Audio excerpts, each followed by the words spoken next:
ഒരു തറവാട്ടിൽ നിന്ന് മാറി താമസിച്ച മക്കൾ അതേ തറവാട്ടിലേക്ക് തിരിച്ചു വരുന്ന ഒരു ഫീലായിരിക്കും ഇപ്പം നിങ്ങൾക്ക് ഉണ്ടാവുക. തറവാടുകൾ എപ്പോഴും നിറയെ ഓർമ്മകളാണ്. ഓരോ തറവാടും നമ്മുടെ കുട്ടിക്കാലമാണ്. ആ തറവാട്ടിലെ ഓരോ റൂമുകൾക്കും നമ്മുടെ ഓർമ്മകളുമായി ബന്ധമുണ്ടാവും. അവിടുത്തെ മുറ്റത്തിന്, അവിടുത്തെ മരങ്ങൾക്ക്, അവിടുത്തെ കുളത്തിന്, അവിടുത്തെ തോടിന് ഒക്കെ നമ്മുടെ കുട്ടിക്കാലവുമായി അത്രയും ഓർമ്മകളുണ്ടാവും. പഴയൊരു പാട്ടുണ്ട്. ആ പാട്ടിൽ പേരക്കുട്ടിയെക്കുറിച്ച് വല്യപ്പ പാടുന്ന പാട്ടാണ്. പേരക്കുട്ടി ഇപ്പോൾ വലിയ ആളായി, വലിയ മനുഷ്യനായി മാറി. അപ്പം അവനെക്കുറിച്ച് വല്യപ്പ പാടുന്ന ഒരു പാട്ടുണ്ട്. ആ പാട്ടിലെ ഒരു വരി ഇങ്ങനെയാണ്: കിലുങ്ങുന്നിതറകൾ തോറും കിളിക്കൊഞ്ചലിൻ്റെ മണികൾ,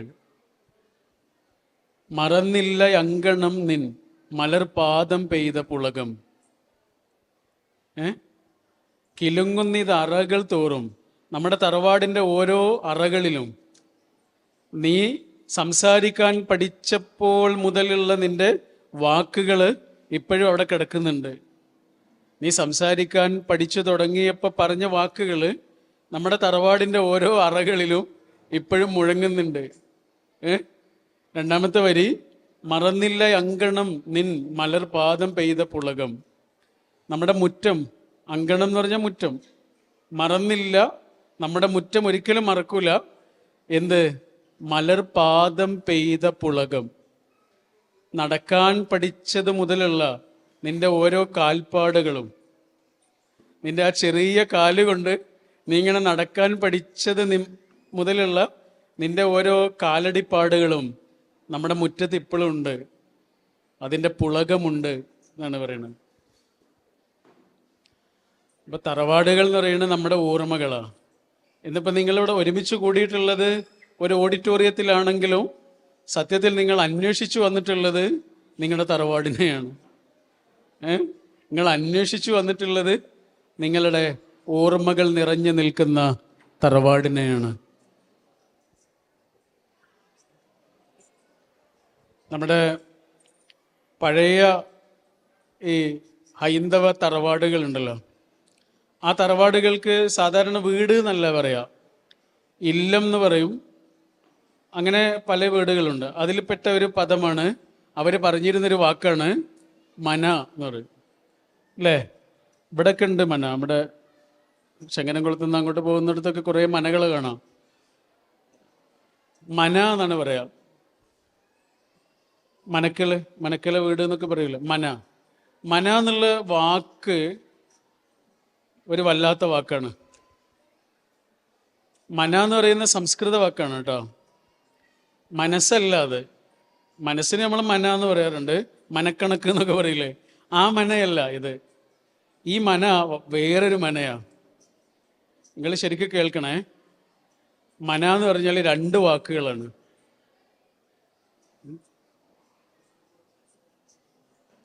നിങ്ങളുടെ ബാക്കിലേക്ക് കേൾക്കണില്ലേ? അല്ലേ? കുട്ടികൾ കരഞ്ഞോട്ടെ കേട്ടോ, യാതൊരു കുഴപ്പമില്ല. കുട്ടികൾ കരയും. നിങ്ങൾക്ക് സംസാരിക്കണം എന്നുണ്ടെങ്കിൽ സംസാരിച്ചോണ്ട് കേട്ടോ. തൊട്ടടുത്തിരിക്കുന്ന ആളോട് സംസാരിക്കണം എന്നുണ്ടെങ്കിൽ സംസാരിച്ചോണ്ട്. കാരണം ഞാൻ ആദ്യം പറഞ്ഞു, നിങ്ങൾ അതിനു വേണ്ടിയാണ് വന്നത്, പ്രസംഗം കേൾക്കാൻ വന്നതല്ല.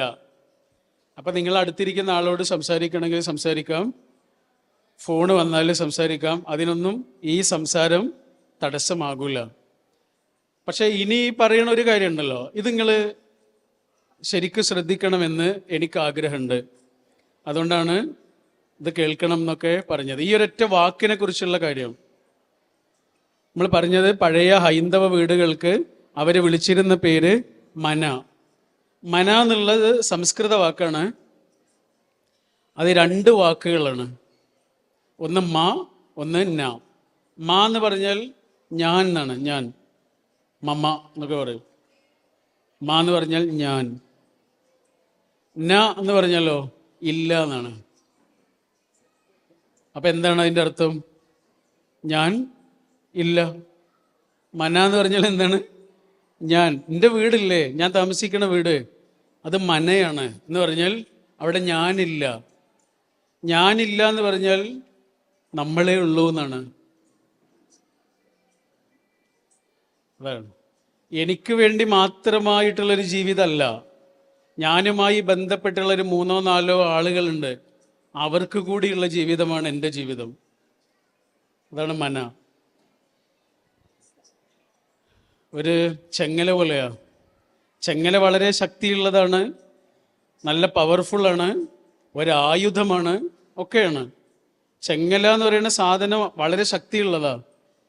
പക്ഷെ ആ ചെങ്ങലയിൽ ഒരു കണ്ണി കേടുവന്നാൽ ആ ചെങ്ങലയുടെ ശക്തി നഷ്ടപ്പെട്ടു പോകും.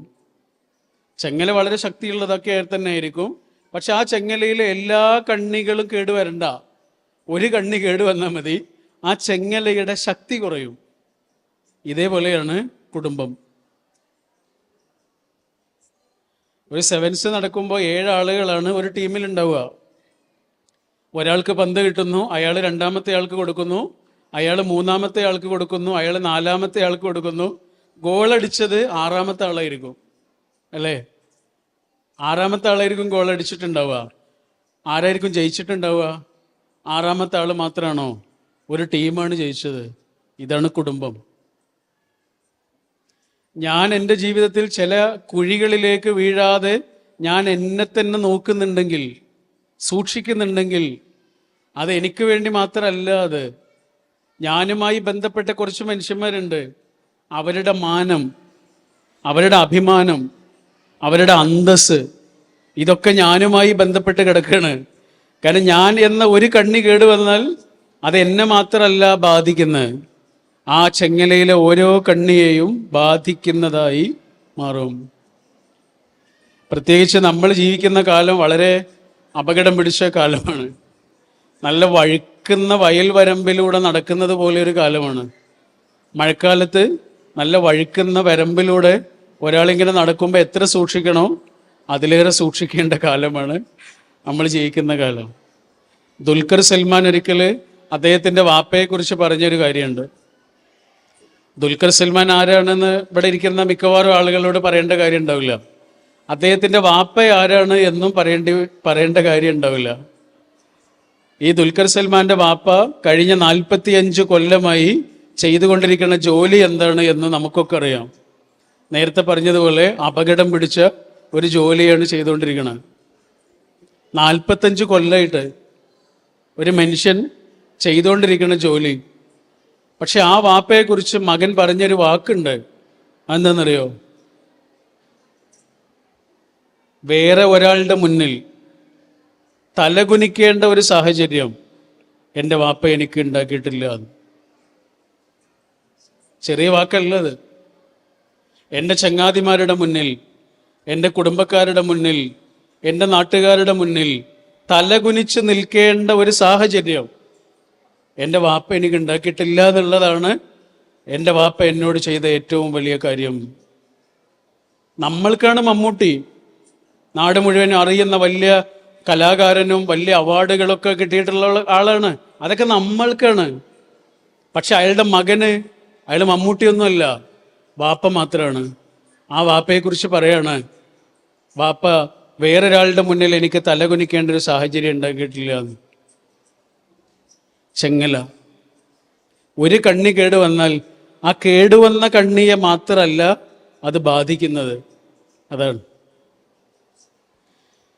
വിശുദ്ധ ഖുർആനില് സൂറത്തുർ റൂമില് ഒരു വചനമുണ്ട്. സാധാരണ നമ്മൾ നിക്കാഹ് പ്രസംഗങ്ങളിലൊക്കെ കേൾക്കുന്ന ഒരു വാക്കായിരിക്കും. ഞാനതിൻ്റെ വിശദീകരണങ്ങളിലേക്കൊന്നും പോണില്ല. പക്ഷെ അതിൽ പഠിച്ചവൻ ഈ ഒരുമിച്ച് ജീവിക്കുന്ന മനുഷ്യന്മാരോട് പറയണ 3 കാര്യങ്ങളുണ്ട്. ഭാര്യ ഭർത്താവാകട്ടെ, മക്കള് ഒരുമിച്ചുള്ള ജീവിതമാവട്ടെ, ഒരുമിച്ച് ജീവിക്കുന്ന മനുഷ്യന്മാരില്ലേ, അത് ഈ ചങ്ങാതിമാരൊരുമിച്ച് ജീവിക്കുകയാണെങ്കിൽ പോലും, ഹോസ്റ്റലിലൊക്കെ ഒരുമിച്ച് ജീവിക്കുന്ന ആളുകൾക്ക് പോലും ഈ ആയത്ത് ഫിറ്റാണ്. ഒരുമിച്ച് ജീവിക്കുന്ന മുഴുവൻ മനുഷ്യന്മാർക്കും ഓർത്തു വെക്കാനുള്ള 3 കാര്യങ്ങൾ പഠിച്ചവൻ പറയുന്നുണ്ട്. എന്താണെന്നറിയോ? ആ വചനം ഇങ്ങനെയാണ്: അഊദു ബില്ലാഹി സമീഇൽ അലീം മിനശ് ശൈത്വാനിർ റജീം ബിസ്മില്ലാഹിർ റഹ്മാനിർ റഹീം വമിൻ ആയാതിഹി അൻ ഖലഖ ലക്കും മിൻ അൻഫുസികും അസ്വാജാ ലിതസ്കുനു ഇലൈഹാ വജഅല ബൈനകും മവദ്ദതൻ വറഹ്മ. ഇങ്ങനെ പോവാട്ടോ. 3 കാര്യങ്ങളാ. ഒന്നാമത്തെ കാര്യം എന്താണെന്നറിയോ? ഒന്നാമത്തെ കാര്യം, നിങ്ങളുടെ ജീവിതത്തിലേക്ക് വന്നിട്ടുള്ള ഈ മനുഷ്യനുണ്ടല്ലോ, ഇണയായി, ഭാര്യയായി, അല്ലെങ്കിൽ ഭർത്താവായി, ആരായിട്ടും നിങ്ങളുടെ ജീവിതത്തിലേക്ക് വന്നിട്ടുള്ള ഈ മനുഷ്യനില്ലേ, അത് ആരാണെന്നറിയോ? അതൊരു മനുഷ്യനാണ്. വമിൻ ആയാത്തിഹി അൻ ഖലഖ ലക്കും മിൻ അംഫുസിക്കും. മിൻ അംഫുസിക്കും എന്ന് പറഞ്ഞുള്ള വാക്കിന്റെ അർത്ഥം എന്താണെന്നറിയോ? ഇതൊരു മനുഷ്യനാണ്. നിങ്ങളുടെ ജീവിതത്തിൽ നിങ്ങളുടെ കൂടെ ജീവിക്കുന്ന ആളില്ലേ, അതൊരു മനുഷ്യനാണ്, മലക്കല്ല, അതൊരു ശില്പമല്ല. ഓരോ സമയത്ത് ഓരോ സ്വഭാവം ഉണ്ടാവും. രാവിലെ കണ്ട ആളാവില്ല വൈകുന്നേരം, ഇന്നലെ കണ്ട ആളല്ല ഇന്ന്. മനുഷ്യർക്ക് അത്രയേറെ മാറ്റങ്ങൾ ഉണ്ടാവും. അതുകൊണ്ട് നിങ്ങളുടെ കൂടെ ജീവിക്കുന്ന ഈ ആളില്ലേ, അതൊരു മനുഷ്യനാണ് കേട്ടോ. ബൈബിളില് ഒരു കഥയുണ്ട്, നല്ല രസറിയ. ഒരു വലിയ രാജാവിൻ്റെ ശില്പം ഒരാൾ ഉണ്ടാക്കുകയാണ് കേട്ടോ. രാജാവിൻ്റെ ശില്പം. ആ ശില്പം ഉണ്ടാക്കുന്നത് ഇരുമ്പുകൊണ്ടാണ്. ഓരോ അവയവവും ഉണ്ടാക്കുന്നത് ഇരുമ്പുകൊണ്ട്. കണ്ണ്, മൂക്ക്, ചെവി, മുഖം, തല, അതൊക്കെ ഇരുമ്പുകൊണ്ട് ഇങ്ങനെ ഉണ്ടാക്കി ഒരവയവം മാത്രം ഇരുമ്പുകൊണ്ട് ഉണ്ടാക്കിയില്ല എന്ന് മാത്രമല്ല, കളിമണ്ണ് കൊണ്ടാണ് ഉണ്ടാക്കിയത്. ഒരവയവം മാത്രം കളിമണ്ണുണ്ട്. ഏതാണ് അവയവം എന്നറിയോ? കാൽപാദം. സത്യത്തിൽ കാൽപാദമല്ലേ ഇരുമ്പുകൊണ്ട് ഉണ്ടാക്കേണ്ടത്? കാരണം എല്ലാ ഭാരവും കാൽപാദത്തിനാണ് കിട്ടുക. അപ്പൊ കാൽപാദം ഇരുമ്പുകൊണ്ട് ഉണ്ടാക്കുന്നതിന് പകരം ബാക്കിയൊക്കെ ഇരുമ്പുകൊണ്ട് ഉണ്ടാക്കിയിട്ട് കാൽപാദം മാത്രം കളിമണ്ണുകൊണ്ട് ഉണ്ടാക്കി. കളിമണ്ണുണ്ട്. കളിമണ്ണിന്റെ പ്രത്യേകത എന്താ? എവിടെയെങ്കിലും തട്ടുമ്പോഴേക്കും മുറിഞ്ഞു പോകും അല്ലേ? എന്താ സംഭവം? ഇതെന്താ സംഭവം? എത്ര വലിയ മനുഷ്യനാണെങ്കിലും കേട്ടോ, എത്ര വലിയ മനുഷ്യനാണെങ്കിലും, എത്ര മഹാനായ മനുഷ്യനാണെങ്കിലും, എത്ര ഭക്തനായ മനുഷ്യനാണെങ്കിലും, മനുഷ്യനാണോ? ഒരു ചെറിയ കല്ലിൽ തട്ടുമ്പോഴേക്ക് പൊടിഞ്ഞു പോകുന്ന കളിമണ്ണ് പോലെയുള്ള കാൽപാദമാണ് മനുഷ്യനുള്ളത്. ചിലപ്പോൾ ചില പ്രലോഭനങ്ങളിലേക്ക് വീണുപോകും, ചിലപ്പോൾ ചില അബദ്ധങ്ങളിലേക്ക് വീണുപോകും, ചെയ്യാൻ പാടില്ലാത്ത കാര്യങ്ങൾ ചെയ്തു പോയി എന്ന് വരാം, ഒരിക്കലും സംഭവിക്കാൻ പാടില്ലാത്ത കാര്യങ്ങൾ സംഭവിച്ചു എന്ന് വരാം, അതിൻ്റെ കുറ്റബോധത്തോടെ നമ്മുടെ മുന്നിൽ വന്ന് നിന്നു എന്ന് വരാം, അങ്ങനെയൊക്കെ വരാം. കാരണം ഇത് മനുഷ്യനാണ്. മിൻ അംഫുസിക്കും, ഇത് മനുഷ്യനാണ്. ചെറിയ വാക്കല്ല അത്. നിങ്ങളുടെ ജീവിതത്തിലുള്ള ഈ ആളില്ലേ, നമ്മുടെ ജീവിതത്തിലുള്ള ഈ ആളില്ലേ, അതൊരു മനുഷ്യനാണ്. ഭാര്യയാവട്ടെ, ഭർത്താവാകട്ടെ, വാപ്പയാകട്ടെ, മകനാകട്ടെ, മരുമകനാകട്ടെ, മരുമകളാവട്ടെ, അതാരാണ്? അതൊരു മനുഷ്യനാണ്. പോരായ്മകൾ ഉണ്ടാവും. ഇപ്പം ഞാനൊരു തെറ്റ് ചെയ്തിട്ട് നാട്ടുകാർ മുഴുവനും എന്നെ തള്ളിപ്പറഞ്ഞു എന്ന് വിചാരിച്ചോളൂ. എല്ലാവരും എന്നെ തള്ളിപ്പറഞ്ഞു, അംഗീകരിച്ച മുഴുവൻ ആളുകളും എന്നെ തള്ളിപ്പറഞ്ഞു. എല്ലാവരും എന്നെ കൈവിടുമ്പോഴും എന്നെ സ്വീകരിക്കാൻ ഒരു മനുഷ്യൻ വേണം. തിരിച്ചു വരാൻ വേണ്ടി എന്നെ ഇങ്ങനെ വിളിക്കുന്ന ഒരാൾ വേണം. അയാൾ കൂടെ ഇല്ലെങ്കിലുള്ള എൻ്റെ അവസ്ഥ എന്തായിരിക്കും? നിങ്ങൾ കണ്ടിട്ടില്ലേ, വലിയ തെറ്റുകളൊക്കെ ചെയ്ത കുറ്റവാളികളുടെ വീട്ടിലേക്ക് നമ്മുടെ പത്രക്കാർ ചെല്ലും, ടി വിക്കാരൊക്കെ ചെല്ലും. അപ്പോൾ ആ കുറ്റവാളിയുടെ അച്ഛനോ അമ്മയോ അല്ലെങ്കിൽ വാപ്പയോ ഉമ്മയോ ഒക്കെ പറയുന്നൊരു വാക്കുണ്ട്. എന്താ പറയാ? ഞങ്ങൾക്കിനി അങ്ങനെ ഒരു മോനില്ല എന്ന് പറയും. കേട്ടിട്ടില്ലേ? ഞങ്ങൾക്കിനി അങ്ങനെ ഒരു മോനില്ല എന്ന് പറയും. ഇത് പറയാൻ അവരുടെ ആവശ്യമുണ്ടോ? നാട്ടുകാരൊക്കെ തന്നെയല്ലേ പറയണേ. ഞങ്ങൾക്ക് അങ്ങനെ ഒരു മോനുണ്ട് എന്ന് പറയണ വാപ്പയും ഉമ്മയും എവിടെ? അവരൊരു തെറ്റ് ചെയ്തു, ആ തെറ്റിൽ നിന്ന് മുക്തനായി തിരിച്ചു വരുമ്പോൾ അവനെ കാത്തിരിക്കാൻ ഒരു വാപ്പയും ഉമ്മയും ഉണ്ട് എന്ന് പറയാൻ ഒരാൾ വേണ്ടേ? എനിക്കിനി അങ്ങനെ ഒരു സുഹൃത്തില്ല എന്ന് ചിലപ്പോൾ സുഹൃത്തുക്കൾ തള്ളിപ്പറയും. എനിക്കങ്ങനെ സുഹൃത്തുണ്ട് എന്ന് പറയാൻ ഒരു സുഹൃത്ത് വേണ്ടേ? അവൻ തെറ്റ് ചെയ്തിട്ടുണ്ട്, ആ തെറ്റിനോട് എനിക്ക് യാതൊരു അഭിപ്രായവും ഇല്ല. പക്ഷെ ആ തെറ്റിൽ നിന്ന് ശുദ്ധീകരിച്ച് തിരിച്ചു വരുമ്പോൾ അപ്പോഴും അവൻ എൻ്റെ ചങ്ങാതി തന്നെയാകും എന്ന് പറയാൻ ഒരാൾ വേണം. അതാണ് പഠിച്ചോ പറയണത്. എന്ത്? മിൻ അംഫുസിക്കും. ചെറിയ വാക്കല്ലത്. നിങ്ങളുടെ ജീവിതത്തിൽ കിട്ടിയ ആള്, അത് ഉമ്മയായിട്ട്, വാപ്പയായിട്ട്, മകനായിട്ട്, ആരായിട്ടാണെങ്കിലും അതൊരു മനുഷ്യനാണ് കേട്ടോ, അതൊരു മലക്കല്ല. ഇതാണ് ഒന്നാമത്തെ കാര്യം. രണ്ടാമത്തെ കാര്യം സ്നേഹിക്കണം എന്നാണ്. അത് പിന്നെ പ്രത്യേകിച്ച് പറയേണ്ട കാര്യമൊന്നുമില്ല. ഒരുമിച്ച് ജീവിക്കുന്ന ആളുകളോട് എന്തായാലും അത് പറയേണ്ട കാര്യമില്ല, അവർ സ്നേഹിക്കും. സ്നേഹത്തിൽ ചില വ്യത്യാസങ്ങളൊക്കെ ഉണ്ടാവും, ഏറ്റക്കുറച്ചിലുകൾ ഉണ്ടാവും, പക്ഷെ സ്നേഹിക്കും. പക്ഷേ പഠിച്ചവൻ മൂന്നാമതായി പറഞ്ഞൊരു കാര്യമുണ്ട്. അതെന്താണെന്നറിയോ? നിങ്ങൾ കാരുണ്യം കാണിക്കണം പരസ്പരം. അത് സ്നേഹമല്ല. സ്നേഹം നമ്മൾക്ക് എപ്പോഴും വേണമെന്നില്ല, 24 മണിക്കൂറും വേണമെന്നില്ല. പക്ഷെ കാരുണ്യം അങ്ങനെയല്ല, 24 മണിക്കൂറും വേണം. കാരണം നമ്മളൊരു മനുഷ്യനാണേ. മനുഷ്യൻ എന്നുള്ള അവസ്ഥകളിലൂടെ ഇങ്ങനെ കടന്നു പോകുമ്പോൾ നമ്മുടെ കൂടെയുള്ള മനുഷ്യനിൽ നിന്ന് നമുക്ക് കരുണ കിട്ടിയേ തീരൂ, കാരുണ്യം ഉണ്ടായേ തീരൂ, നമ്മളെ മനസ്സിലാക്കിയേ തീരൂ. സഹീർ എന്ന് പറഞ്ഞൊരു പുസ്തകമുണ്ട്, വളരെ ഫേമസ് ആയൊരു പുസ്തകമാണ്. ബ്രസീലിലെ ഒരു വലിയ എഴുത്തുകാരനുണ്ട്, പൗലോ കൊയ്ലോ എന്നാണ് അദ്ദേഹത്തിൻ്റെ പേര്. അദ്ദേഹം എഴുതിയൊരു പുസ്തകമാണ്. അതിലൊരു ഭാര്യയുടെയും ഭർത്താവിൻ്റെയും കഥയാണ്. ഈ ഭാര്യ പത്രപ്രവർത്തകയാണ്. അങ്ങനെ അഫ്ഗാനിസ്ഥാനിൽ യുദ്ധം നടക്കുന്ന സമയത്ത് ആ യുദ്ധം റിപ്പോർട്ട് ചെയ്യാൻ വേണ്ടിയിട്ട് പോയതാണ് ഈ ഭാര്യ. പക്ഷെ അവർ തിരിച്ചു വരുന്നില്ല. ദിവസങ്ങൾ കഴിഞ്ഞു, മാസങ്ങൾ കഴിഞ്ഞു, ആള് തിരിച്ചു വരുന്നില്ല, ആളെ കാണാനില്ല. അപ്പം ആ ഭാര്യയെ അന്വേഷിച്ച് ഭർത്താവ് പുറപ്പെടുകയാണ്, ഭാര്യയെ തെരഞ്ഞു പോവാണ്. എത്ര തെരഞ്ഞിട്ടും ആളെ കിട്ടുന്നില്ല. അവസാനം കസാക്കിസ്ഥാനിലെ ഒരു മരുഭൂമിയിൽ ഇരുന്നിട്ട് അദ്ദേഹം ഉറക്കെ വിളിച്ചു പറയുന്നൊരു വാക്കുണ്ട്. ആ ഭർത്താവ് ഉറക്കെ വിളിച്ചു പറയുന്ന ഒരു വാക്ക് ഉണ്ട്. അതിങ്ങനെയാണ്, എസ്തർ എന്നാണ് ഭാര്യയുടെ പേര്. എൻ്റെ എസ്തർ, നീ എവിടെ പോയാലും ഞാൻ നിന്നെ തെരഞ്ഞു വരും. ഞാൻ നിന്നെ നഷ്ടപ്പെടാൻ സമ്മതിക്കില്ല. കാരണം എനിക്ക് നിന്നെ വേണം. എടോ, എനിക്ക് നിന്നെ വേണം. അതിൻ്റെ കാരണം എന്താണെന്നറിയോ? ലോകത്ത് എന്നെ ഏറ്റവും കൂടുതൽ സ്നേഹിച്ചത് നീ ആയതുകൊണ്ടല്ല, അതുകൊണ്ടല്ല. ലോകത്ത് എന്നെ ഏറ്റവും കൂടുതൽ മനസ്സിലാക്കിയത് നീ ആയതുകൊണ്ട്.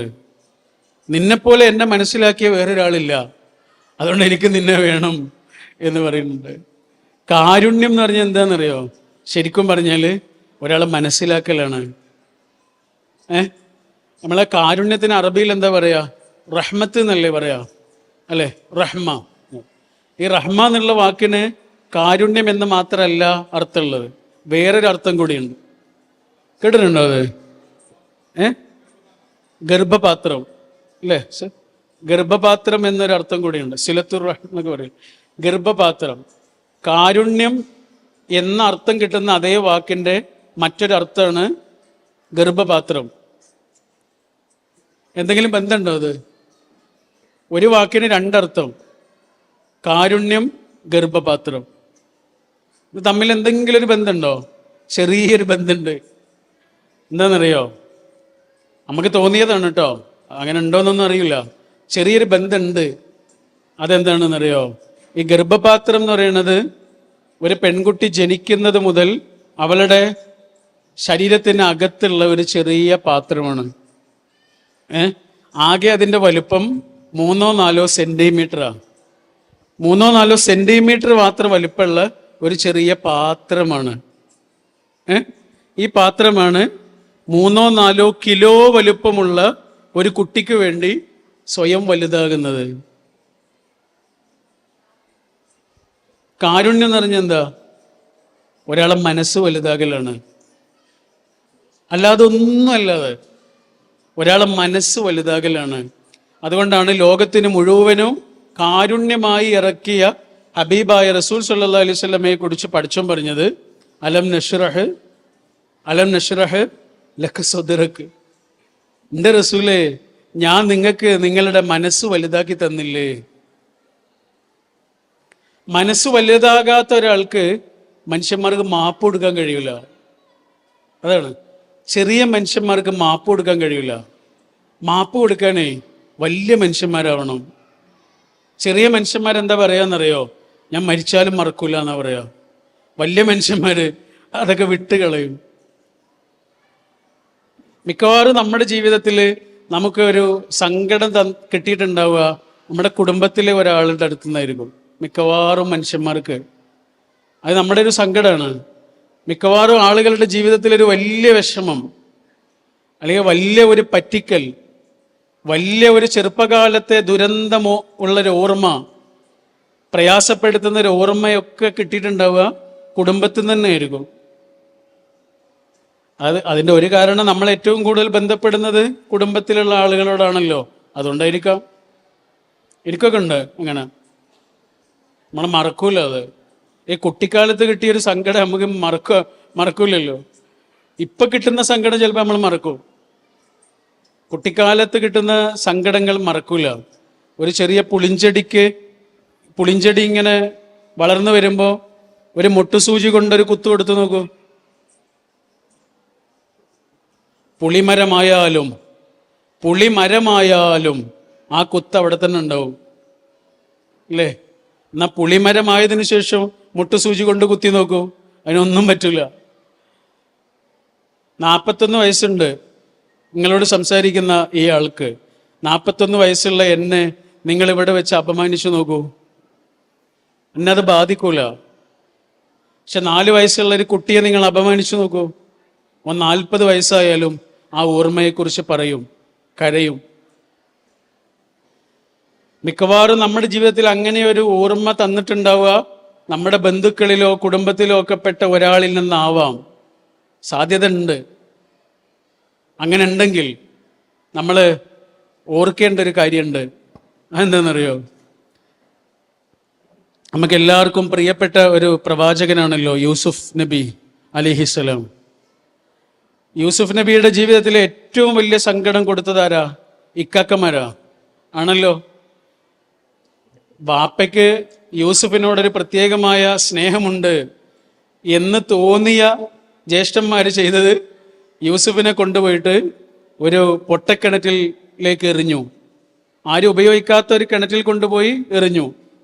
എന്തിനാ എറിഞ്ഞത്? ആരെങ്കിലും വന്ന് രക്ഷപ്പെടുത്തുമെന്ന് വിചാരിച്ചിട്ടാ? ആണോ? കൊല്ലാനായിരുന്നു. രക്ഷപ്പെടുത്തിയത് പടച്ചോന്റെ പ്ലാനാണ്. അതാ, വല്ലാത്തൊരു പ്ലാനല്ലേ അത്. കാരണം മലഞ്ചെരുവിലെ ഒരു കുടിലിൽ ജീവിച്ച യൂസുഫ് നബി പിന്നെ എത്തുന്നത് എവിടെയാ? ഈജിപ്തിലെ കൊട്ടാരത്തിലാ. ആണല്ലോ അല്ലേ? ഈജിപ്തിലെ കൊട്ടാരത്തിൽ ജീവിച്ച മൂസാ നബി എത്തുന്നതോ മലഞ്ചെരുവിലെ ഒരു ചെറിയ കുടിലിൽ. ഇതാണ് പടച്ചോന്റെ പ്ലാന്. നമ്മളെ ഒന്നും ആർക്കും തകർക്കാൻ കഴിയില്ല. അത് പടച്ചോൻ വിചാരിക്കണം, എന്നാലേ തകർക്കാൻ കഴിയുള്ളൂ. അതിനുള്ള സാക്ഷ്യമാണ് യൂസുഫ് നബിയുടെ ചരിത്രം. പൊട്ടക്കിണറ്റിലേക്ക് കൊല്ലാനെറിഞ്ഞ കുട്ടിയെയാണ് ഈജിപ്തിലെ ധനകാര്യമന്ത്രിയാക്കി പടച്ചോൻ മാറ്റിയത്. അതാണ് പടച്ചോന്റെ പ്ലാന്. ശരി, അങ്ങനെ ആ കുട്ടി വലിയ ധനകാര്യമന്ത്രിയാകുന്നു, വലിയ ആളാകുന്നു, കല്യാണം കഴിക്കുന്നു, ഒരു കുട്ടി ഉണ്ടാവുന്നു. യൂസുഫ് നബിക്ക് ഒരു കുട്ടി ഉണ്ടാവുന്നു. ഒരു ആൺകുട്ടിയാണ് ഉണ്ടായത്. ആ ആൺകുട്ടിക്ക് യൂസുഫ് നബി കൊടുത്ത പേരെന്താണെന്നറിയോ? കുട്ടിക്കിട്ട പേരെന്താണെന്നറിയോ? മനാസേഹ് എന്നാണ്. മനാസേഹ്. മനാസേഹ് എന്ന് പറഞ്ഞാലുള്ള അർത്ഥം എന്താണെന്നറിയോ?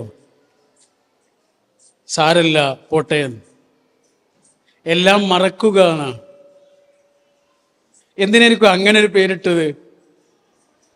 എന്തിനായിരിക്കും അങ്ങനെ ഒരു പേരിട്ടത്? ഒരുപക്ഷെ ഈ കുട്ടി വലിയ കുട്ടിയാകുമ്പോൾ നാട്ടുകാരൊക്കെ വന്നിട്ട് ഈ കുട്ടിയോട് പറഞ്ഞേക്കാം, എന്ത്, എടാ നിന്റെ മൂത്താപ്പന്മാരെ നിനക്കറിയോ? നിന്റെ വാപ്പൻ്റെ അക്കാക്കന്മാരെയൊക്കെ നിനക്കറിയോ? എടാ അവരൊക്കെ നിന്റെ വാപ്പയെ കൊല്ലാൻ നോക്കിയ ആളുകളാണ്, അവരോട് മിണ്ടരുത്, അവരുടെ കുട്ടികളോട് മിണ്ടരുത് എന്നൊക്കെ ആരെങ്കിലും വന്ന് ഈ കുട്ടിയോട് ചിലപ്പോൾ പറഞ്ഞേക്കാം. അങ്ങനെ ആ കഥ, പഴയ കഥ ആരെങ്കിലും ഈ കുട്ടിയോട് വന്ന് പറഞ്ഞാൽ ഈ കുട്ടി അതിന് കൊടുക്കേണ്ട ഒരു മറുപടി ഉണ്ട്. ആ മറുപടിയാണ് കുട്ടിയുടെ പേര്. സാരല്ല, പോട്ടെ. രണ്ട് ചങ്ങാതിമാർ ഇങ്ങനെ നടന്നു പോവാ, യാത്ര പോവാ. അങ്ങനെ യാത്ര പോകുന്നതിനിടയിൽ അവരുടെ ഇടയിൽ എന്തോ ഒരു ചെറിയ പ്രശ്നം ഉണ്ടായി. ഒരാൾ മറ്റേയാളെ അടിച്ചു. അടി കിട്ടിയിട്ടും ഇയാൾ തിരിച്ച് ഒന്നും ചെയ്തില്ല. ഇയാളിങ്ങനെ താഴെ ഇരുന്നിട്ട്, നിങ്ങൾ കേട്ടണോ ഈ കഥ? കേട്ടിട്ടുണ്ടോ? അടി കിട്ടി. അങ്ങനെ അടി കിട്ടിയപ്പോൾ അയാൾ എന്താ ചെയ്തതെന്നറിയോ? താഴെ ഇരുന്നിട്ട് മണലിൽ എഴുതി വെച്ചു. എന്ത്? ഇവിടെ വെച്ച് എൻ്റെ ചങ്ങാതി എന്നെ അടിച്ചു. മണലില്. യാത്ര പിന്നെയും തുടർന്ന് പിറ്റേ ദിവസം അവരൊരു പുഴ കടന്നു പോവാം. എന്നാലും അടി കൊണ്ട ആളില്ലേ, അയാൾ പുഴയിൽ വീണു ഒലിച്ചു പോവാ. അപ്പൊ അയാള് മറ്റേ ആളില്ലേ, അടിച്ച ആള് പുഴയിലേക്ക് ചാടിയിട്ട് രക്ഷിച്ചു. അവ ഈ രക്ഷപ്പെട്ട ആള് പുഴയിൽ നിന്ന് കയറി വന്നിട്ട് ആദ്യം ചെയ്തത് എന്താണെന്നറിയോ?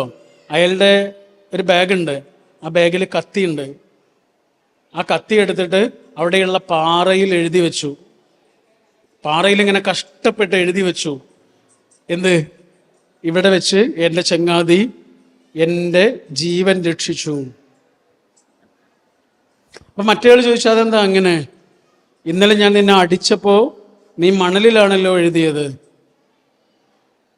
ഇന്ന് ഞാൻ നിന്നെ ജീവൻ രക്ഷിച്ചപ്പോൾ നീ പാറയിലാണല്ലോ എഴുതിയത്, അതെന്തുകൊണ്ടാണ്? അപ്പൊ അവൻ പറഞ്ഞു, അതങ്ങനെയാ, അങ്ങനെ മതി. നമ്മൾ തമ്മിൽ അടി കൂടിയിട്ടൊക്കെ ഉണ്ടാവും, വഴക്ക് കൂടിയിട്ടൊക്കെ ഉണ്ടാവും, അത് മണലിൽ എഴുതിയാൽ മതി. മണലിൽ എഴുതിയുള്ള പ്രത്യേകത എന്താ? ഒരു കാറ്റ് വന്ന് അതിനെ മറിച്ചു കളയും.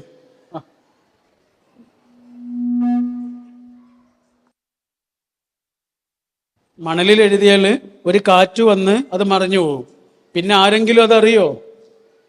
നമ്മൾ അടി കൂടിയത് ആരും അറിയണ്ട, നമ്മുടെ മക്കളൊന്നും അറിയണ്ട, നമ്മുടെ പേരക്കുട്ടികളൊന്നും അറിയണ്ട, ആരും അറിയണ്ട. പക്ഷെ നമ്മൾ സ്നേഹിച്ചത് അങ്ങനെയല്ല. നമ്മൾ സ്നേഹിച്ചത് എല്ലാവരും അറിയണം. അത് പാറയിൽ എഴുതി വെക്കണം.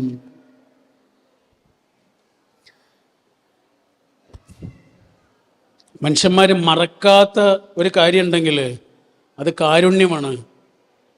ആ കാരുണ്യമുള്ള ഒരാൾക്ക് പരസ്പരം മാപ്പ് കൊടുക്കാൻ കഴിയൂ. കാരുണ്യം മാത്രമേ മനുഷ്യന്മാര് മറക്കാതെ കിടക്കൂ. നമ്മുടെ ഒരു സുഹൃത്തുണ്ട്, അദ്ദേഹം പറഞ്ഞൊരു കാര്യമാണ്. അദ്ദേഹത്തിൻ്റെ ഒരു സുഹൃത്തുണ്ട്, ഒരു പെൺകുട്ടിയാണ്. അവൾ പറയാ, അവളുടെ കല്യാണം കഴിഞ്ഞിട്ട് ഈ ഭർത്താവിൻ്റെ അമ്മയിൽ നിന്ന് ആ കുട്ടിക്ക് ഒരുപാട് നല്ലതല്ലാത്ത കുറേ അനുഭവങ്ങളുണ്ടായി. ചെറിയ കാര്യങ്ങൾക്ക് വല്ലാതെ വഴക്കിടും, കുറ്റപ്പെടുത്തും. അങ്ങനെ ഒരു അമ്മ, ഭർത്താവിൻ്റെ അമ്മ, ഈ കുട്ടിയെ വല്ലാതെ വേദനിപ്പിച്ചു. നമ്മുടെ വീട്ടിലേക്ക് വരുന്ന മരുമകൾ എന്ന് പറഞ്ഞാൽ, നമ്മളൊരു വീട്ടിലേക്ക് ചെന്നിട്ട് അവിടെ നല്ല ചെടിയൊക്കെ കണ്ടാൽ നമ്മൾ ചോദിക്കൂലേ, അതിൻ്റെ ഒരു കമ്പ് തരുമോ? ചോദിക്കൂലേ, ഇതിൻ്റെ ഒരു കമ്പ് തരുമോ? അങ്ങനെ ഒരു കമ്പ് തന്നാൽ നമ്മൾ എന്ത് ചെയ്യും? ആ കമ്പം കൊണ്ടുവന്ന് നമ്മുടെ വീട്ടിൽ കുത്തിയിട്ട് നമ്മൾ പിന്നെയും അതിനെ സംരക്ഷിക്കും. അതിന് വെള്ളം കൊടുക്കും, വളം കൊടുക്കും, അതിന് വേര് പിടിക്കാൻ ആവശ്യമുള്ളതൊക്കെ ചെയ്തു കൊടുക്കും. എന്നാലേ വേര് പിടിക്കുള്ളൂ. ഇതേപോലെയാണ് മരുമകൾ. നമ്മുടെ അയൽപ്പക്കത്ത് നിന്ന് കൊണ്ടുവന്ന് കുത്തിയ ഒരു ചെടി പോലെയല്ല നമ്മുടെ വീട്ടിൽ വളർന്ന ഒരു മരം. രണ്ടും വ്യത്യാസം ഉണ്ടാവും. വീട്ടിൽ വളർന്ന മരം പോലെയല്ല അയൽപ്പക്കത്ത് നിന്ന് കൊണ്ടുവന്ന് കുത്തിയ ചെടി. അതിന് വേര് പിടിക്കാനുള്ളൊരു സമയം വേണം. അതുകൊണ്ടാണ് ഈ മരുമകൾ പറയാ, അമ്മയിൽ നിന്ന് കുറേ സങ്കടം ഉണ്ടായി, അമ്മ വേദനിപ്പിക്കുന്ന കുറേ അനുഭവങ്ങളുണ്ടായി. അങ്ങനെ കുറേ കാലം കഴിഞ്ഞു. ഇവള് പറയാം, ഇവള് ഗർഭിണിയായ സമയത്ത്, 8 മാസമൊക്കെ ഉള്ള സമയത്ത് ഇവൾക്ക് ഒരു ദിവസം വല്ലാതെ വേദനയുണ്ടായി. വേദനിച്ച് ഇവളെ ആശുപത്രിയിലേക്ക് കൊണ്ടുപോയി. മരുന്നൊക്കെ കഴിച്ച് തിരിച്ചു വന്ന് ഇവള് കിടന്ന് ഉറങ്ങിപ്പോയി. കുറച്ച് കഴിഞ്ഞപ്പോൾ എന്തോ ഒരു ആളെ ഇങ്ങനെ തൊടുന്നത് പോലെ തോന്നി. അപ്പോൾ അവള് മെല്ലെ കണ്ണ് തുറന്ന് നോക്കുമ്പോൾ ഈ അമ്മ. അവള് പറയാ, ഞാൻ അങ്ങനെ തന്നെ കിടന്നു. കാരണം അമ്മയിൽ നിന്ന് ഒരു കാരുണ്യമുള്ള ഒരു അനുഭവം ആദ്യമായിട്ടാണ്. അതുകൊണ്ട് ഞാൻ അങ്ങനെ തന്നെ കുറേ സമയം കിടന്നു. കുറച്ച് കാലം കഴിഞ്ഞ് അമ്മ മരിച്ചു. അമ്മ മരിച്ചതിന് ശേഷമാണ് അവളിത് പറയണത്. അമ്മ എന്നെ കുറെ വേദനിപ്പിച്ചിട്ടൊക്കെ ഉണ്ട്. പക്ഷെ അമ്മ എന്ന് പറഞ്ഞാൽ എൻ്റെ മനസ്സിൽ ഇപ്പോ ആദ്യം ഓടി വരുന്നത് ആ വേദനിപ്പിച്ച കാര്യങ്ങളൊന്നുമല്ല, ആ പാതിരാത്രിയിലെ തലോടലാണ്. വേദനിപ്പിച്ച അനുഭവങ്ങളൊക്കെ മാഞ്ഞു പോവുകയും ഒരു പാതിരാത്രിയിലെ തലോടൽ മാത്രം ബാക്കിയാവുകയും ചെയ്യുന്നു. ഇതാണ് റഹ്മ, കാരുണ്യം. മനുഷ്യന്മാരത് മറക്കൂല. ഇപ്പൊ ഇവിടെ ഇരിക്കുന്ന കുറേ പുരുഷന്മാരുണ്ടല്ലോ, സ്റ്റേജിലും സദസ്സിലുമായിട്ട്. നിങ്ങൾ ഈ ഇരിക്കുന്ന ഓരോ പുരുഷന്റെ അടുത്തും ചെന്നിട്ട് വെറുതെ ഇങ്ങനെ ചോദിച്ചു നോക്കൂ, ഇപ്പോ മനസ്സിനെ അലട്ടുന്ന പ്രശ്നം എന്താണ്? മിക്കവാറും ആൾക്കാർക്ക് ഇപ്പൊ അലട്ടുന്ന ഒരു പ്രശ്നം ഉണ്ടാവും. ഇന്നോ നാളെയോ ഒക്കെ ആയിട്ട് പരിഹരിക്കേണ്ട ഒരു പ്രശ്നമുണ്ട്. അതെന്താണ് എന്ന് വെറുതെ ഇങ്ങനെ ചോദിച്ചു നോക്കൂ. മിക്കവാറും ആൾക്കാർക്ക് അങ്ങനെ ഒന്നും ഉണ്ടാവും. മിക്കവാറും ആ പ്രശ്നം അവരുടേതാവൂല, അവരുടെ എന്തെങ്കിലും ആവൂല. ഒന്നെങ്കിൽ പെങ്ങളുടേതായിരിക്കും, അല്ലെങ്കിൽ അളിയൻ്റേതായിരിക്കും, അല്ലെങ്കിൽ അനുജൻ്റേതായിരിക്കും, അല്ലെങ്കിൽ അമ്മായിൻ്റെ കുട്ടിയുടേതായിരിക്കും, അല്ലെങ്കിൽ അമ്മാവൻ്റെ മോൻ്റെതായിരിക്കും, ആരുടെയെങ്കിലുമൊക്കെ ആയിരിക്കും. എന്നാൽ ഇതൊക്കെ ആരോടെങ്കിലും പറയോ? മിക്കവാറും അത് പറയൂല. അതിങ്ങനെ ഉള്ളിൽ ഒതുക്കി ഒതുക്കി ഒതുക്കി ആ പ്രശ്നത്തിൽ ഇങ്ങനെ ഉരുകി ഉരുകി ജീവിക്കും. പുരുഷന്റെ ഒരു രീതി അങ്ങനെയാണ്. പ്രശ്നങ്ങൾ ഒരാളോടും പറയൂല, പക്ഷേ മുഖത്തുണ്ടാവും, കണ്ണിലുണ്ടാവും, സംസാരത്തിലുണ്ടാവും, പെരുമാറ്റത്തിലുണ്ടാവും. വാക്കുകൊണ്ട് പറയൂല. ആ പെരുമാറ്റത്തിൽ നിന്നത് വായിച്ചെടുക്കാൻ കഴിയുന്ന ഒരാൾ കൂടെ ഉണ്ടെങ്കിൽ ആ പുരുഷൻ അനുഭവിക്കുന്ന ഒരു ശക്തിയുണ്ട്. അപ്പൊ ഇവിടെ കുറെ സ്ത്രീകൾ ഇരിക്കുന്നു. ഒരു സ്ത്രീ എന്ന് പറഞ്ഞാൽ ഉള്ളിൽ ഗർഭപാത്രമുള്ള ആളാണ്, അല്ലേ? ഉള്ളിൽ ഗർഭപാത്രമുള്ള ആളാണ്. ഒരു 13-14 വയസ്സ് മുതൽ ഒരു 50-55 വയസ്സ് വരെ ഉള്ളിൽ ഗർഭപാത്രമുണ്ട് എന്ന ഒരൊറ്റ കാരണം കൊണ്ട് ഒരു പെണ്ണ് അനുഭവിക്കുന്നത് എന്തൊക്കെയാണ് എന്ന് വെറുതെ ഒന്ന് ആലോചിച്ച് നോക്കൂ. അവൾക്ക് വേണ്ടിയാണോ? അവൾക്ക് വേണ്ടിയല്ലല്ലോ, എല്ലാവർക്കും വേണ്ടിയല്ലേ? മനുഷ്യവംശത്തിന് വേണ്ടിയിട്ടാ. ഉള്ളിലൊരു ഗർഭപാത്രം ഉണ്ടായത് കൊണ്ട് എന്തെല്ലാം മാനസിക പിരിമുറുക്കങ്ങളിലൂടെ കടന്നു പോകണം. ഓരോ മാസവും എന്തെല്ലാം അവസ്ഥകളിലൂടെ കടന്നു പോകണം. അവൾ വന്നിട്ട് നമ്മളോട് പറയാ, എന്താണെന്നറിയില്ല, ഈ മാസം വല്ലാത്ത വേദനയും തളർച്ചയും ഒക്കെ ഉണ്ട് എന്ന് നമ്മളോട് പറയണത് എന്തിനാ? വേദനയ്ക്കുള്ള മരുന്ന് വാങ്ങിക്കൊടുക്കാനാ? അല്ലല്ലോ. അതിനായിരുന്നെങ്കിൽ മെഡിക്കൽ ഷോപ്പിൽ എന്നിട്ടാ പറയാ. എന്തിനാ ഈ കൂടെയുള്ള ആളോട് പറയണത്? എന്തിനാ? ഇന്നലെ പെരുമാറിയതുപോലെ ഇന്ന് എന്നോട് പെരുമാറരുത് കേട്ടോ. ഇന്നലെ പറഞ്ഞതുപോലത്തെ വാക്ക് ഇനി പറയരുത്, എനിക്കത് താങ്ങാൻ കഴിയില്ല എന്ന് അയാൾ പറയാതെ പറയുന്നുണ്ട്. അപ്പൊ ഏതൊരു മനുഷ്യനും, ഇപ്പൊ നമ്മുടെ കൂടെ ജീവിക്കുന്ന ടീനേജ് പ്രായത്തിലുള്ള ഒരു കുട്ടിയെ കുറിച്ച് ആലോചിച്ച് നോക്കൂ. ഈ ടീനേജിൽ എത്തുമ്പോഴാണ് മാറ്റങ്ങൾ ഉണ്ടാവുക, ആൺകുട്ടിക്കും പെൺകുട്ടിക്കും. ഇപ്പൊ സാധാരണ കൗൺസിലർമാരുടെയൊക്കെ അടുത്ത് വന്നിട്ട് വാപ്പന്മാരും ഉമ്മമാരും പറയും, 7ാം ക്ലാസ് കഴിഞ്ഞതോടുകൂടി അവൻ്റെ സ്വഭാവമൊക്കെ മാറി, അവൻ്റെ പെരുമാറ്റമൊക്കെ മാറി, അവൻ ഒറ്റയ്ക്ക് ഇരിക്കാൻ തുടങ്ങി, അവൻ്റെ അനിയത്തിയോട് ചൂടാവാൻ തുടങ്ങി, അവൻ്റെ പെരുമാറ്റമൊക്കെ മാറി, ഞങ്ങളോട് അധികം സംസാരിക്കാതെയായി, ഇങ്ങനെയൊക്കെ പറയൂലേ? എന്താണ് ആ കുട്ടിക്ക് സംഭവിച്ചത്? അവൻ അങ്ങനെ ഉണ്ടാക്കുന്നതല്ല, അവൻ അങ്ങനെ ആകുന്നതല്ല, അവൻ്റെ ഉള്ളിൽ ചില മാറ്റങ്ങൾ നടക്കുന്നുണ്ട്. അതുകൊണ്ടാണ് നമ്മുടെ ഒരിക്കലൊരു കോഴ്സിന് വേണ്ടിയിട്ട് കോഴിക്കോട് പോയിരുന്നു, കുറച്ച് മുമ്പാ. അപ്പോൾ ആ കോഴ്സിന് വലിയൊരു പോലീസ് ഓഫീസർ ആ കോഴ്സിലുണ്ടായിരുന്നു. അതായത് റിട്ടയർഡ് ചെയ്തതാണ്. അപ്പോൾ റിട്ടയർഡ് അല്ല, അയാൾ ലീവ് എടുത്തതാണ്. ലീവിൽ നിൽക്കുന്ന ഒരു പോലീസ് ഓഫീസർ ആ കോഴ്സിലുണ്ടായിരുന്നു. അങ്ങനെ കോഴ്സ് കഴിഞ്ഞിട്ട് ഞങ്ങൾ തിരിച്ചു പോകുമ്പോൾ ആ കോഴ്സിനെ കുറിച്ചുള്ള അഭിപ്രായം ചോദിച്ചപ്പോൾ ഈ പോലീസ് ഓഫീസർ പറഞ്ഞ എന്താണെന്നറിയോ? അദ്ദേഹം പറയാ, എനിക്ക് 18 വയസ്സുള്ളൊരു മോനുണ്ട്. ആ മോൻ്റെ പെരുമാറ്റത്തിൽ ഒരുപാട് കുഴപ്പങ്ങളുണ്ട്. അവൻ പഴയ ആളല്ല, അവനാകെ മാറിയിട്ടുണ്ട്, അവൻ്റെ പെരുമാറ്റ രീതികളൊക്കെ മാറിയിട്ടുണ്ട്. അതുകൊണ്ട് അവനെ ഒന്ന് നന്നാക്കാൻ വേണ്ടിയിട്ടാണ് ഞാൻ ഈ കോഴ്സിൽ വന്നു ചേർന്നത്. എൻ്റെ മോനെ ഒന്ന് നന്നാക്കാൻ വേണ്ടിയിട്ടാണ് ഞാൻ ഈ കോഴ്സ് എടുത്തത് എന്ന് പറയും. 6 മാസത്തെ കോഴ്സാണ്. ആ കോഴ്സ് കഴിഞ്ഞ് പോകുമ്പോൾ അദ്ദേഹം പറയണത് എന്താണെന്നറിയോ? എനിക്കൊരു കാര്യം മനസ്സിലായി, നന്നാക്കേണ്ടത് എൻ്റെ മകനെ അല്ല, എൻ്റെ മകനെ നന്നാക്കല്ല വേണ്ടത്, ഞാൻ അവനെ മനസ്സിലാക്കുകയാണ് വേണ്ടത് എന്ന് എനിക്കിപ്പം മനസ്സിലായി. പണ്ട് ഞാൻ അവനോട് എപ്പോഴും ദേഷ്യപ്പെടുന്നൊരു വാപ്പയായിരുന്നു. അവൻ ടി വി കാണുമ്പോൾ ദേഷ്യപ്പെടും, അവൻ കളിക്കാൻ പോയ ദേഷ്യപ്പെടും. ഓരോ സമയത്ത് അവനോട് ദേഷ്യമായിരുന്നു. അവൻ്റെ ചങ്ങാതിമാർ വീട്ടിൽ വരുന്നതൊന്നും എനിക്കിഷ്ടമായിരുന്നില്ല. ഇപ്പം ഞാൻ മാറി. അവൻ ടി വി കാണുമ്പോൾ ഞാൻ അവൻ്റെ കൂടെ ഇരുന്ന് കളി കാണും. അവൻ്റെ ചങ്ങാതിമാർ വരുമ്പോൾ അവരുടെ കൂടെ ഇരുന്ന് സംസാരിക്കും. അവൻ കളിക്കാൻ പോകുന്നിടത്ത് അവൻ്റെ കളി കാണാൻ പോവും. ഞങ്ങൾ ഒരുമിച്ച് ബൈക്കിൽ പോവും. വല്ല മത്സരങ്ങളുണ്ടെങ്കിൽ കളി ടി വിയിൽ ഞങ്ങൾ ഒരുമിച്ചിരുന്ന് കാണും. അപ്പം ഞാൻ മാറി. എൻ്റെ മകനെ എനിക്ക് മനസ്സിലായി. ടീനേജ് പ്രായത്തിലെത്തിയൊരു കുട്ടി ആഗ്രഹിക്കുന്നത് ആ കുട്ടിയെ മനസ്സിലാക്കുന്ന മനുഷ്യരെയാണ്. ഒരു പുരുഷൻ, ഒരു സ്ത്രീ, ആരാവട്ടെ, അവരുടെ ജീവിതത്തിൽ ഞാനും നിങ്ങളൊക്കെ ആഗ്രഹിക്കുന്നത് ഈ പറഞ്ഞ മൂന്നാമത്തെ കാര്യമാണ്. അതെന്താണ്? റഹ്മ, കാരുണ്യം. രണ്ട് മനുഷ്യന്മാരെങ്ങനെ ഒട്ടിച്ചു നിർത്തുന്ന പശയാണ് ആ പറഞ്ഞ കാരുണ്യം. പടച്ചോൻ മനുഷ്യന്മാർ ഒരുമിച്ച് ജീവിക്കുമ്പോൾ ആവശ്യമുള്ള 3 കാര്യങ്ങളെക്കുറിച്ച് പറഞ്ഞില്ലേ?